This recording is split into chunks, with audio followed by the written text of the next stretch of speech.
Jo winjo mane penjo kana wuok Asumbi TV kaka paro nuga pile. Asumbi TV pok awuok e podan shareholder.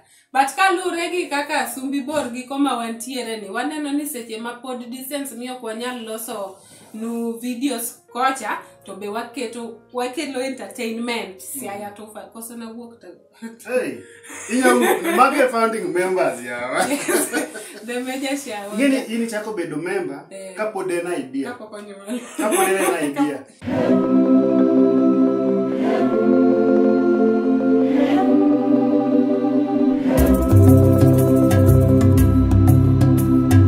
Eruru kamano joneno magwa kendo kawuono donje video ma kawuono wane the next episode mar Rito Udi episodes gina weche ma wapuonjore ka wariwo paro kendo wagolo opinions magwa.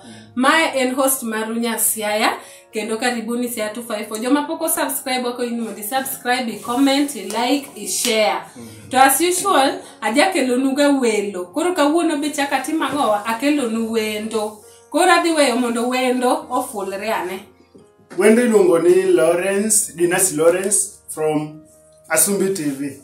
Yes, koro jo winjo mane penjo kana wuok Asumbi TV kaka paro nuga pile. Asumbi TV pok awuok e podan shareholder. But kalure gi kaka Asumbi bor gi koma wantiere ni. Waneno ni seche ma pod distance miyo kwa nyal loso nu videos kocha to be wakelo entertainment siaya tofa koso na wuok ta. Hey, mage founding members yawa. The major shareholder. Ini chako bedo member kapod en idea. Kapod en injugu. Before conception. Yes, not idea. Koro poda bro bedo part of it nyaka chieng mane kwawa enjoy gindo kulonda enjoy Asumbi TV. Koro kawuono adwaro ni mondo wawuoye topic moro ma ng'eyo ni chando ji mang'eny e wach mag relationship gi marriage.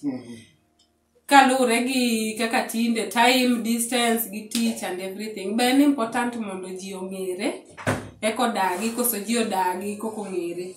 Koro mane ma wanyalo discuss kawuono. Koro mana kama iwache time gi distance no. Dal moko kana wane school nitiere topic moro ma watime kwano.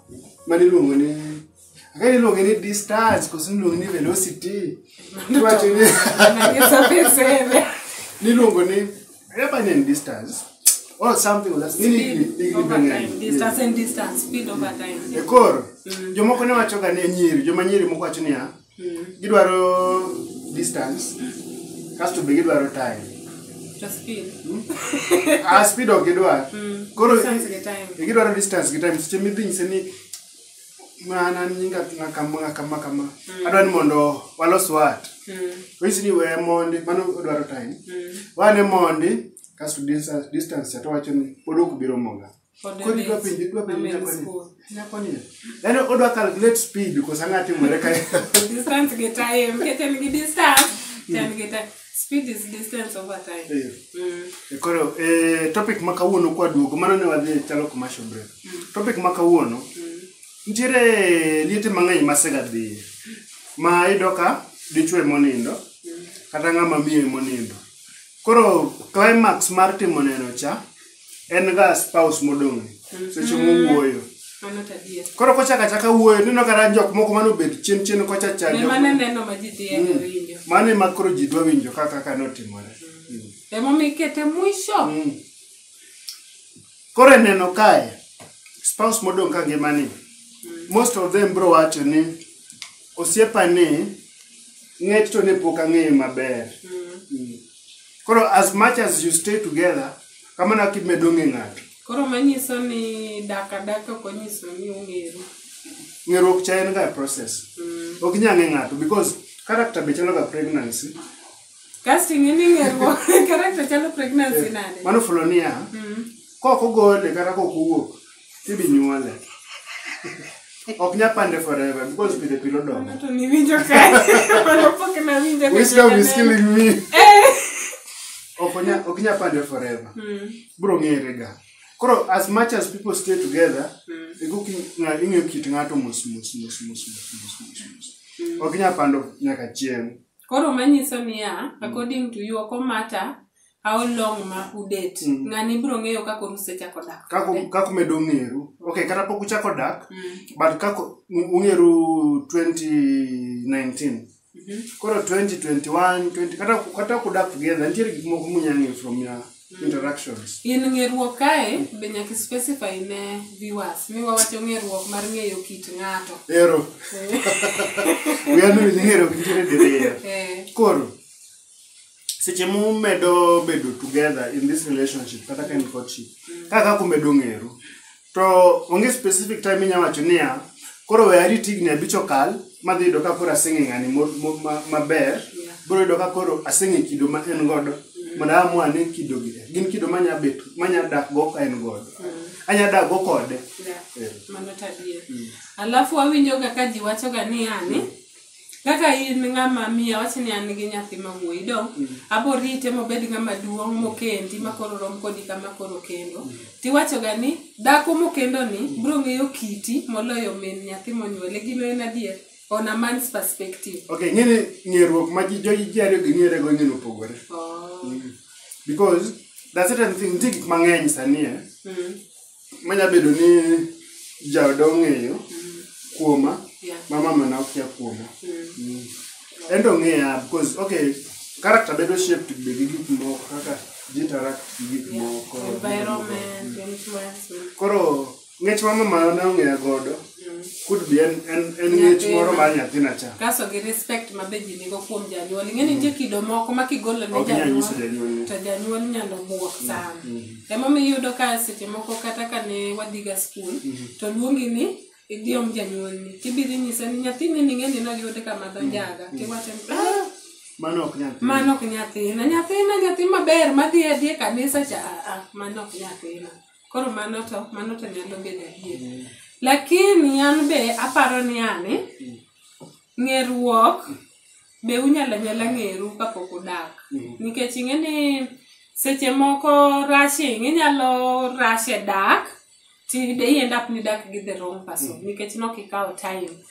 The time ma ing'eyo godo kit ng'ato and everything, seche ma maybe romo gi osiepege, idhi dalagi, kata ing'eyo a few things about ng'ani, nyalo miyo mondo decide ni ng'ani is it the right person for me. Ting'eni kuromo kawuono to gine mana uo mana matin to winjoru to chako dak. Samoro kichako dak ni to koro nitiere kido mineno kuom ng'ani, mineno ka gini to kadhi timore nade, okadhi handle. Koro mane mibiro yudo ni within a year to dak osejogi. Ma koro ineno ni ng'ani to kanyal timore nade, okanyal dak godo at all. Koro ing'eni seche moko be ber mondo you take time, at least udet matin, kore kitimri nade, kore king'e ng'ato. Ya mwani, idwa settle down. Yes. Koro time moko anya keto ni, obed dweche adi, obed higni adi, lakini ng'eruok to ber nikech kae ema ng'ato nigi values ne. Kaka iyudo ka nitiere kijana, mwanaume, ma en ok onya dak e ot mochido. Yeah. To dichuo maler to dagote. Ok ni chuo nego bed molil. Kik ng'ato misinterpret. Nitiere chuo moko maler kabisa ma perfectionist. Ma kata gikala kod nyaka lewni. Kikawo lawe mokikre ipango gi ma white kata mane sanduku kama e cloth hanger to mano gimoro mochwanyo mane mawacho makoto dak gote. Koro ineno kar ng'eruok ni ibiro ng'e niya miyo madwa kendo ni ma en ga ng'at mochido. Yeah. Gin mago gin gik matindo mwanyalo. That is true. Because okay, nitiere seche mong'eru no, nitiere kama utime compromise. Yeah. Kusiluongo na ngoto. Mano to ng'ani ing'iyo kama inya dok e piny gi kama idhi e malo koro balance. But gigo te kar balancing no nyaka ung'iye bende gik mar in line with community guidelines. Yes. Kata gik manen line Ano kuno ni ya gik mutimo go gin gik ma kech ngene seche moko unya bedo ni ng'ato duogo piny ng'ato duogo malo to chop kata ka neno kuo. Yeah. To ng'ato en jakuo kore duoko kuo ne piny. Mondo chop kamoro makoro nya kwalo gik maromre. Kwalo maromre. But the fact remains niya ununjo kuoge. Yeah. Mano tadier. Koro nitie certain things One example maracho kwati example ma positive. Kanyo gimomiyo akelo mano. Adwa wacho ni kata kutimo compromising ne. You should compromise on positive things. Yeah. Nitie gimi learn from ng'ani, nitie gik molearn kuomi. Koro in that period mukotcha, my base is not a specific period of time. Ng'ato temi beda the person you are. Yeah. Kiki wondri. Nitiere gik moko mung'e ni nyiri oluoro nyiri makwa pesa. Kono wondri no ke kwa pesa. Nino ke kwa ga pesa. In fact kata koro ni tiduoko ne ka gimigolo. Kana comment kanta kadwa. Koro ka intiere gi life moro midwa ni udage. Yeah, just put it there. Kita kanyo then ikete be gi juhudi. Yeah. Kinyar wako ga lep mtumba. That is no gineni. Ami wondri ni kirwak ga micro mini skirt. Koro sasa miromo kode tirwako law mabor ma decent. To koro chieng' ma koro chako dak koro kochako neno skin tight to neno micro mini koro itede matek. Beda yourself. Yes. Mano miyo kata process mar ng'eruok bedo mayot. Ang'e kodi wacho. Kodi na dead. Erokamano. Thank you so much for bete show wani. Kendo waruaki e Siaya 254. Aparo ni mae video mwakwongo timo mar Siaya 254 kwa bet piny walos apart from mar acting. Yes. Koro jok mokiae ma en Dinasi Lawrence, the founder of Asumbi TV. Koro inyalo dhi manya Asumbi TV kanyo. Erokamano, bed godiochieng' maber. Bye.